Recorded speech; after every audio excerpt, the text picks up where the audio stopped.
भाइ साथीहरू हेर्नुहोस् है, म चाहिँ आज एकदम पुरानो तरिकाबाट खसीको मासु बनाउन गइरहेको छु। खाने मान्छे हामी धेरै छैनौँ, एउटा सानो भाइ र म छौँ। यहाँ हेर्नु होला, यहाँनिर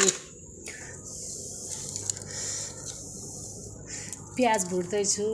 यहाँ चाहिँ मासु मैले तेल बेसार मर मसला सबै थोक हालेर यहाँ साँधेर ठिक पारेको छु। अब यो मासु चाहिँ प्याज भुटिसक्यो। अब यहाँ हन्डामा हाल्दैछु।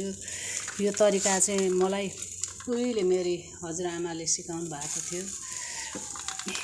आज हेर्नु न, मैले यो चुलो पनि कहिले बनाएकी थिइनँ। यो चुलो पनि मैले आज बनाएको, आजै बनाएको, आजै मासु पकाउँदैछु। एकदम पुरानो तरिकाबाट म मासु पकाउन गइरहेको छु साथीहरू। यहाँ माटोको हन्डामा, खासमा यो हन्डा चाहिँ मैले भात पकाउन भनेर ल्याएकी थिएँ। अनि यो खोइ कस्तो खाले हन्डा ल्याउनु पर्थ्यो कि यो तल पातल भएर भात चाहिँ डढेर भात चाहिँ राम्रो भएन। अब यहाँनिर यो नयाँ चुलो भएर आगो पनि त्यति साह्रो बलेको छैन।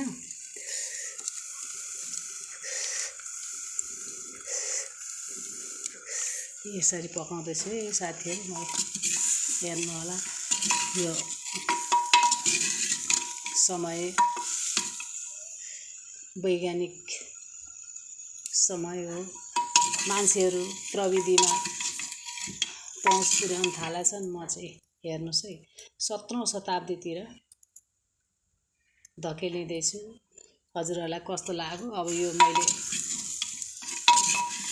यसरी पकाएकी छु। अब यहाँ छोप्दी राख्छु, एकछिनमा पाक्छ होला।